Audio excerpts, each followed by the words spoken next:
Hello，大家好，歡迎返到嚟 Excel 教室，我係會 Sir。今日我會教10個 Excel 嘅 tips，可以令到你嘅工作更加得心應手，減少重複性工作需要嘅時間，同埋令到你嘅工作咧更加準確嘅。我哋而家馬上開始。喺 Excel 入邊咧，我哋都可以做一個預覽嘅目錄頁嘅。例如我撳一撳呢個嘅預覽圖。咁我就可以跳去第2頁嗰度啦。我撳一撳呢個就可以去第3個練習嗰度嘅。咁當然呢個預覽圖呢都係會實時反映嘅。例如我而家呢喺呢個頁面度做一啲嘅修改，咁然之後我個預覽圖呢其實佢就會即時反映翻我哋頭先做出嚟嘅修改噶啦。做法其實好簡單，我哋首先呢去到我哋想要顯示嘅頁面嗰度先。呢個呢就我哋嘅預覽圖嚟嘅。我哋撳 Ctrl+C 複製，然之後我哋翻嚟目錄頁呢度。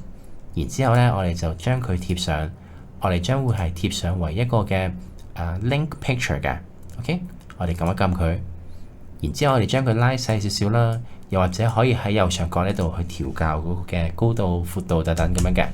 咁然之後咧，我哋就可以做咗一個咁樣嘅預覽圖喺度噶啦。咁然之後咧，我哋就右 click 呢一張預覽圖，然之後撳 link，然之後咧，我哋就可以去揀翻你想跳去嘅頁面，我哋撳 OK。然之後我哋再撳一撳呢個嘅預覽圖，其實就會跳到頭先我哋設定嗰個嘅位置嗰度噶啦。我哋面前呢有一個數據表格喺度，咁只要呢我哋選擇咗一個儲存格之後，我哋用我哋嘅鼠標放到去嗰個儲存格嘅下方呢個位置，佢就會變咗做一個十字嘅符號嘅，見唔見到？然之後我哋就 double click， 其實我哋就可以去到個數據嘅最底嘅位置嗰度噶啦。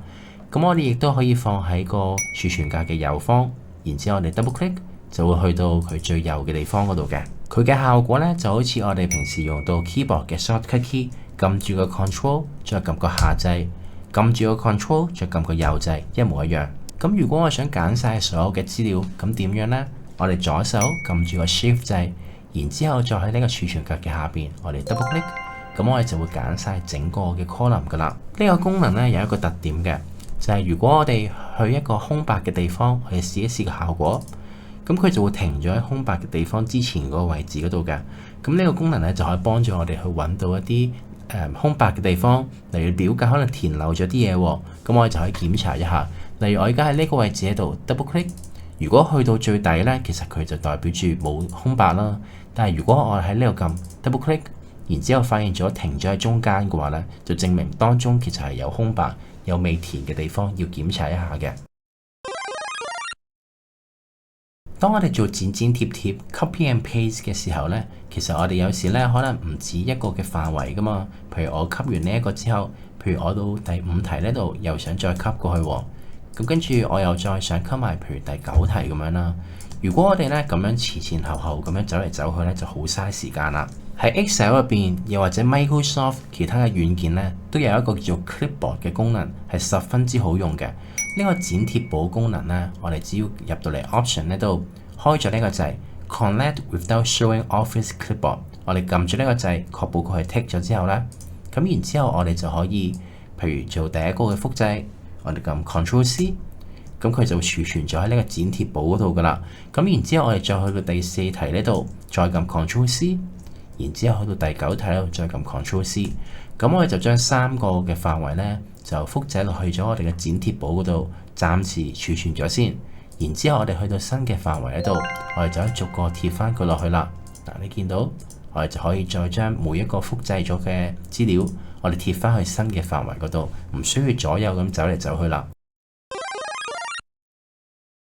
喺畫面咧，大家會見到有2行嘅日子嘅，但係其實左邊呢一行咧有一個格式嘅錯誤，佢並唔係一個日子嚟嘅。咁我點樣知道佢究竟係唔係一個日子呢？其實我哋嚟到呢個位置去揀我哋嘅格式嘅時候呢，你會見到佢全部都一樣嘅結果。另外最重要啦，就係當我想做排序。例如我想用最舊嘅日子排到最新嘅時候呢，佢係唔成功嘅，佢唔會俾我哋咁樣去排㗎。一個正確嘅日子呢，佢應該係會用咁樣嘅形式去顯示嘅。我哋睇一睇隔離呢一個嘅 column 啦，嗱，佢會有一個選項俾我哋將最舊嘅日子排到最新嘅日子，又或者調翻轉由最新排到最舊。咁同埋呢，佢亦都會按年份、按月份咁樣將佢結合埋一齊嘅。當我哋遇到呢個格式錯誤呢，解決方法其實好簡單。我哋左手撳住個 Shift 掣，右手咧就 double click 我哋嗰個 mouse，咁我哋就可以揀晒我哋嘅數據啦。然之後我哋用 keyboard 撳 Control F， 咁跟住我哋睇一睇佢日月年之間咧，佢係用啲乜嘢分隔嘅。咁你會見到咧，其實佢用個斜畫分隔，所以就揀一個斜畫。咁我哋將佢取代為乜嘢啊？我哋取代為同樣都係一個斜畫。然之後我哋撳 Replace All， 我哋取代晒全部。咁其實咧，佢只要咁樣做咗一個嘅取代之後咧，佢全部都變咗做一個嘅正確嘅日子噶啦。我哋檢查一下，我哋睇一睇呢個日子。當我哋揀格式嘅時候，佢會有唔同嘅顯示啦。另外，如果我想做排序嘅話咧，亦都可以用最舊嘅日子排到去最新，又或者調翻轉啦。咁但係頭先嗰一個方法咧，唔係每一次都會成功修改到呢個格式錯誤嘅。咁我而家咧會做一個錯誤嘅示範嘅。咁我哋撳住個 Shift 掣，我哋揀晒我哋嘅數據，然之後我哋就撳 Control F， 我哋去取代我哋嘅數據。當你取代完之後咧，你發現咗你嘅數據就唔係好正確啦。佢日同埋月咧係調轉咗嘅。我哋而家還原翻佢先。嗱，你會見到咧，佢呢個咧就係用日月年咁樣去排啦，但係因為咧有時你個電腦嘅地區設定其實可能係用緊月日年咁樣去排，又或者唔同嘅格式啦。咁當你嘅數據同你部電腦佢嗰嘅地區設定有唔同嘅時候咧，佢就會調轉咗日同埋月噶啦。因此咧，我哋而家將會用到另外一個方法嘅。咁我哋就喺個 keyboard 度撳住個 Shift， 揀晒全部嘅數據，然之後我哋嚟到 Data 呢一個頁面呢度。撳呢個 Test Columns， 撳一撳佢。第一步揀乜嘢都冇乜所謂嘅，第二步同樣都係揀乜都冇乜所謂。咁跟住我嚟到 Date 呢度，我哋就按翻我哋嗰個格式，例如我哋而家呢都係日月年，係咪？咁我就撳日月年，然之後撳 Finish。咁其實呢，佢就會成功將佢轉化為一個日子噶啦。有時咧，我哋想做複製頁面嘅時候，我哋通常都會咁樣去做嘅。我哋右 click， 然之後撳一個 Move or Copy， 咁我哋再撳呢個 Create Copy， 咁跟住咧就再揀佢嘅位置啦。咁我哋咁樣去做咧就會好慢啦。咁其實頭先一連串嘅動作咧，我哋可以用兩個掣嚟解決嘅。咁就係我哋首先用個 mouse 撳住呢個頁面去移動佢，然之後左手撳個 Control 掣撳實，然之後放開。咁你就會發現咧，我哋就成功將我哋頁面複製咗噶啦。咁喺我哋嘅工作入邊咧，有時我哋會接觸到一啲嘅表格，咁有啲咧就係你要填嘅資料啦，而有一啲咧就係一啲公式、一啲 formula 嚟嘅。你唔喐得佢，一喐咗咧，成個 formula、成個版面咧就亂晒噶啦。咁例如咧，而家畫面呢度就會有一個出勤嘅記錄，咁啲員工咧就要填翻佢翻工嘅日期。返工時間係幾多，放工時間係幾多，從而咧呢度就有一個嘅公式，咁可以計翻咧佢返咗幾多個鐘頭，亦都有一個公式咧去將佢乘翻佢個薪金，咁知道咧究竟嗰一日要出幾錢糧嘅。咁但係啦，有啲同事咧就唔係好熟 Excel 喎，例如咧喺呢一行嘅時候咧，本身係一個 formula 嚟噶嘛。佢就轉咗佢做一個數值喎，結果佢就唔識得計啦。例如佢呢度返咗2個鐘頭工，但係佢自己就咁填咗1個鐘頭，咁唔係用一個公式去計，結果呢個答案就錯咗，佢出嘅糧就唔同咗啦。咁公司有咁多個同事，而且呢有咁多行咁多數據，咁唔可以每一行咁樣去睇噶嘛。因此呢，我而家要教大家一個超級功能，佢叫做 Go To。咁其實做法好簡單，我哋用我哋 keyboard 撳個 Control， 再撳個 G 掣。跟住我哋揀呢個 Special， 咁跟住我哋揀 Formulas， 即係公式咁解。咁跟住我哋就撳 OK， 跟住我哋將佢轉做唔同嘅顏色。咁其實呢，我哋將佢轉出咗黃色嗰啲呢，呢啲就係全部都係啲公式嚟嘅，即係話計出嚟嘅。咁調翻轉啦，有一啲呢，佢俾人哋改咗做一個數值，咁呢就好明顯有錯啦。咁所以就要將佢將個公式套用落去餘下嘅位置嗰度。咁我哋就可以令到呢個公式繼續去運行啦，咁就令到佢正確翻，咁就唔會再用一啲錯嘅數值去計算我哋嘅薪金啦。Go To 呢個功能呢，佢嘅應用係十分之多嘅。例如呢，我想睇下呢度我嘅數據有冇一啲填漏咗嘅位置，一啲空白嘅位置。